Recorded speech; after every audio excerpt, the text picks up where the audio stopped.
Good afternoon. This is Vicki again, coming to you from Dallas, Texas.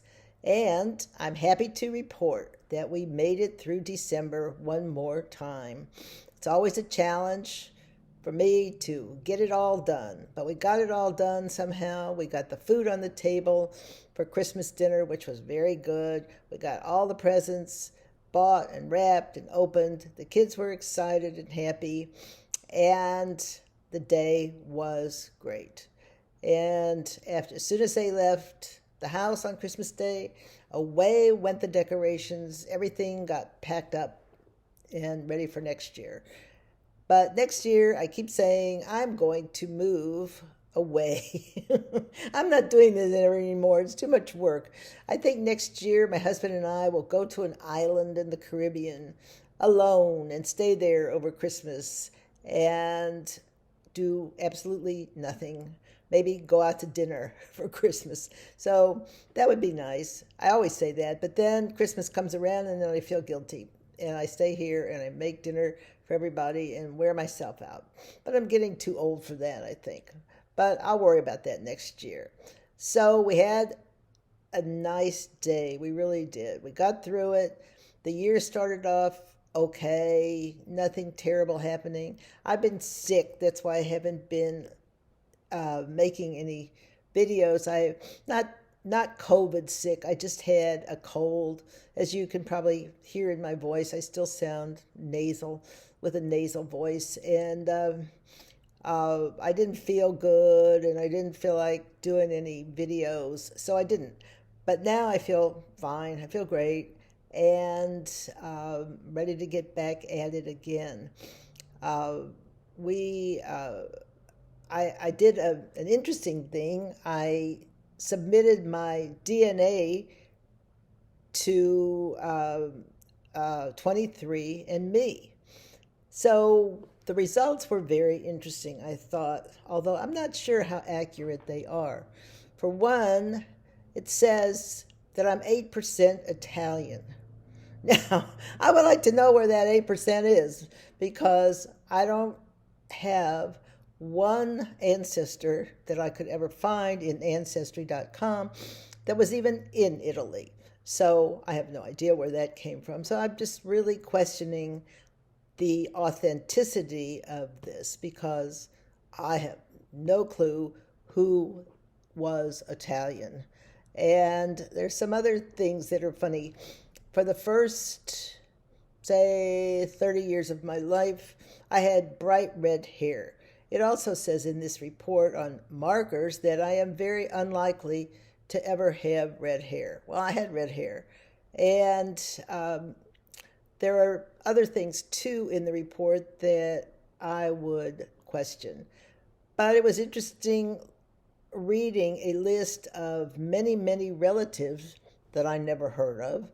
I even got an email from one of them, which was kind of fun, and I had never heard of him. I'd never heard his name.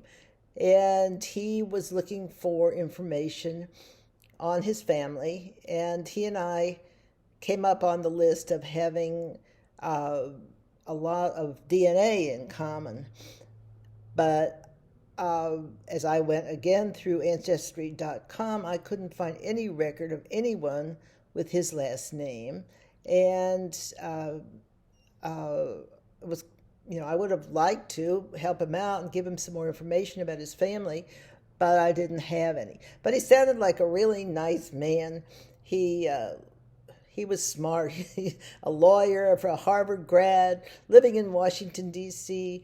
He sounded really neat. Really like to have a relative like that, get to know him, but I don't think I'll ever get to know him because he's in Washington and I'm in Texas. And but he was very nice. I also heard from a couple of other people who were very interesting. I have some very interesting relatives who do great things. One's in California, and they're all over, but I never heard their name before, and I certainly have no idea how we're connected because I couldn't find any information on Ancestry.com. I even enlisted the help of my son, Andrew, who is the family historian, and he couldn't find anything. So we'll keep looking, I guess, in our spare time to see if we can ever establish a connection.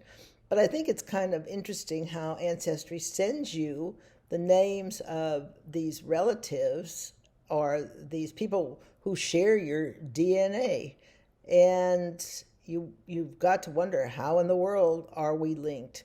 But it's very hard to determine just how we are linked, because I couldn't find any similarities in names or background or places lived or anything. So I don't know. But it was fun. They were right on. They said I'm 77% Ashkenazi Jew, which is right, probably. That sounds about right. And then I am uh, Eurasian and African, and very small percentages of these other ethnicities. Uh, but the 8% Italian really threw me. I wish I were Italian. I'd love to be Italian. I love Italy. I went to Italy a couple times and I just loved it. So too bad I just don't know how I could ever be Italian though. But I don't look Italian. I have no Italian traits whatsoever. But maybe I'll develop some. I'll fake some so I can be Italian. But it was nice to know I'm Italian because I always wanted to be Italian. So that was very interesting. It had said I was a high percentage of Neanderthal, which I always thought I was, but it was never established. But I am much more so than most people. I'm like 77% of the. I am more Neanderthal than 77% of the population of the United States. So I don't know what that means. To me, I looked up a picture of a Neanderthal and it wasn't really complimentary. So I did not like the way it looked, but some of it was accurate. It was really kind of funny because my granddaughter, she's Neanderthal too. We looked at the picture and we thought, yep, there we are. But no, it did not look like us. So I was happy that I did not look like a Neanderthal. But I don't know how they determine you're a Neanderthal, but we are, me and my granddaughter. So two Neanderthals here down in Dallas, Texas. But even Neanderthals have to live somewhere. So, but I don't think I really look like one of them. I hope not. If you look up a picture of a Neanderthal in a Google one, it's not really complimentary. And I think I look somewhat better than that. I hope. So, but we had fun with our 23andMe, and they continue. The neat part is that they continue to send you information as they get it, and as more people sign up to 23andMe, and they can determine that you have some more DNA linkages with other people. They let you know who these people are. But so far, I don't know any of them. I've never even heard their names.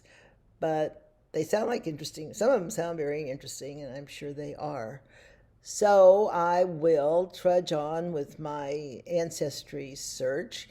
Not that it really matters. My son has gone way back in history and found a lot of things about the family that were kind of sad. I always envisioned that we came from kings and queens. No, peasants, poor peasants, farmers, peasants. Nobody outstanding, just normal, everyday, average people. But I guess they were okay. They were nice, and so that's the story of our heritage here in in my family. So nothing really illustrious, unfortunately. But we're hoping for good things in the new year, and hope this is a better year than last. And I hope we don't get COVID. I hope that none of you get COVID. and that you're all vaccinated and boosted and taking precautions and wearing a mask. We're trying to do everything we can to stay well, and we're even wearing masks, which we were hesitant about at first, but now I'm a believer. So I wear my mask. I've had all my shots, and so hopefully we won't get COVID. When I caught a cold, I thought, oh no, I'm going to get COVID. But I never had a fever, and I just took my Zicam and took my cold medicine and went away a couple days. And I felt bad for a few days, but I don't think I ever had COVID. So we're well here, and looking forward to a good year and trying to stay healthy and get over our aches and pains. I could fill up volumes about my aches and pains, but I don't think anybody really wants to hear about it. So I'll let you go for today. Hope you're well. And I'll be back next week. See you then. Thanks. Bye-bye.